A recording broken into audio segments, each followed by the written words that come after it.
Well, the other day I was inspecting my chickens as usual and I found lice on 2 of them. And I've always checked under the wing because that's where I've heard to look. Well, come to find out my birds were completely infested and I didn't realize it. And so I'm just going to show you where to look to find the lice and then the method we're using to dust them. There's a bunch of different products and people can research and figure out which ones they're comfortable using. I'm not even going to go there because there would be a million opinions on what to use and what not to use, and everybody's different, and so you can choose what products you want to use and how. But what I chose was a topical that deworms as well as kills lice. And then I also decided to dust them meanwhile because the product I use, it takes about 5 days before it controls the lice, and I wasn't comfortable with that. And I also took the extra step of cutting off the feathers with child-safe scissors that were loaded with egg sacs.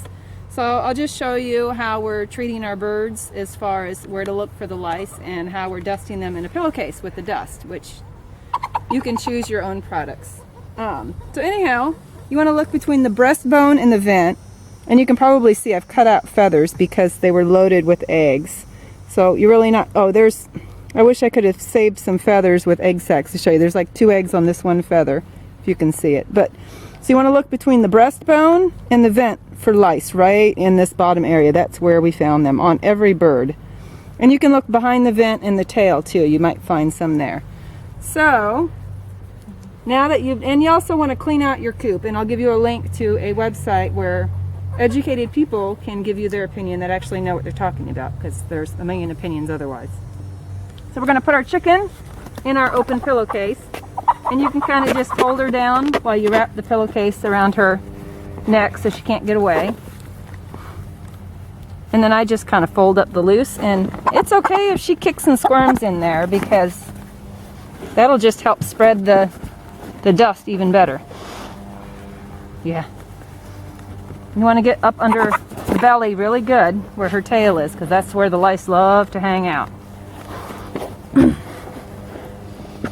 Alright, and we're going to do this several times because the eggs will hatch and those won't be affected by this dust, just the live lice. So we've dusted them, and then it's a week later and I dusted them again, and then I'm going to dust them in another week, probably just for overkill. So that's what we're doing.